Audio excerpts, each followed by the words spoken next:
Hello and welcome back to the class number 4 of ratio and proportion. आप सभी का मेरे तहे दिल से स्वागत है क्लास नंबर 4 पे। और आज हम पढ़ेंगे अपना नया कंसेप्ट, नया रूल। ठीक है, तो पिछले क्लासेस में हमने पढ़ रखा है सम वाला कंसेप्ट, डिफरेंस वाला कंसेप्ट, और आज कुछ नया सीखेंगे। तो आइए स्टार्ट करते हैं। अगर आपको दे रखा है ए रेशो बी, कुछ भी वैल्यू इसकी दे सकते हैं, ठीक है, रैंडमली कुछ भी वैल्यू दे सकते हैं ए रेशो बी की, और आपको दिया होगा बी रेशो सी। आपसे क्वेश्चन में पूछा होगा कि ए रेशो बी रेशो सी क्या होगा, तो आप क्या आंसर देंगे। तो आइए आज हम वही सीखेंगे कि इसका आंसर क्या होता है और कैसे निकालते हैं। इसको निकालने के दो तरीके हैं। तो सबसे पहले हम पहला तरीका डिस्कस करते हैं।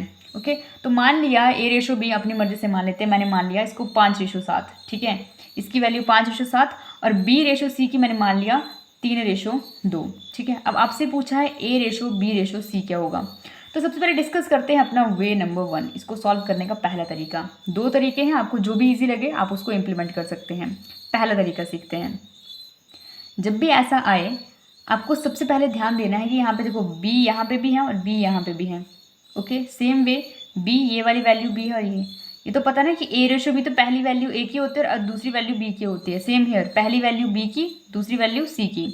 तो यहाँ पे मेरे को चीज़ देखो, आपको सिखा रही हूँ, वो समझो कि ये भी b है, ये भी b है। ठीक है, यहाँ पे ये भी b है, ये भी b है। तो पहला तरीका बोलता है कि b को कॉमन कर लो, कि ये जो b है इसको इक्वल कर लो, इसको सेम बना दो। तो सेम बनाने के लिए क्या करेंगे हम, इसको 3 से मल्टीप्लाई करना पड़ेगा, तभी सेम आएगा, और इसको 7 से मल्टीप्लाई करना पड़ेगा। ठीक है, तो इसको मल्टीप्लाई करेंगे। तो मल्टीप्लाई जब हम करेंगे तो 5 3 15 ratio, 7 3 21।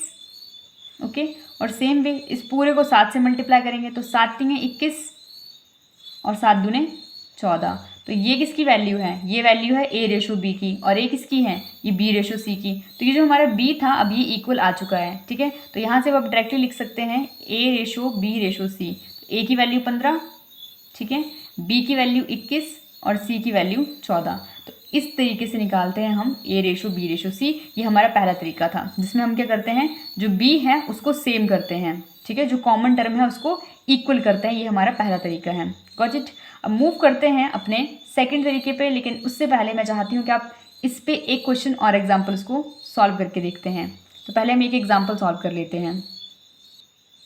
So this is our example. A ratio B दे रखा है आपको 3:4, बी रेशो सी दे रखा है 1:5। सो ए रेशो बी रेशो सी क्या होगा, हम वही अपना वे 1 यूज़ करेंगे। ठीक है, इसके अकॉर्डिंगली जो हमारे सेम टर्म होता है, जैसे यहाँ पे बी जो कॉमन है इसको हम इक्वल करते हैं, तो इसको हम इक्वल करेंगे। तो इनको इक्वल करने के लिए हम क्या करें, हम नीचे भी 4 से मल्टीप्लाई कर देते ताकि ये इक्वल बन जाए। तो देखिए ऊपर तो 3:4 ही रहेगा, और नीचे अगर हम 4 से मल्टीप्लाई करेंगे तो 4 एकम 4 और 4 पंजे 20। ठीक है, तो ये जो b की वैल्यू थी वो हमारी इक्वल हो चुकी है। तो यहाँ से हम बोल सकते हैं a ratio b ratio c। तो a की वैल्यू क्या आ जाएगी यहाँ पे हमारी 3, b की वैल्यू 4 और c की value 20। So this is our ratio.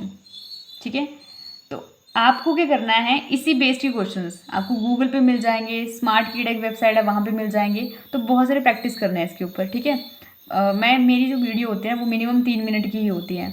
ठीक है, मैं नहीं चाहती ज़्यादा लंबी हो। तो जो नेक्स्ट इसकी जो सेकंड वे है इसको सॉल्व करने का, वो हम नेक्स्ट वीडियो में डिस्कस करेंगे। तब तक के लिए इन चीज़ों को अच्छे से रिवाइज कीजिए।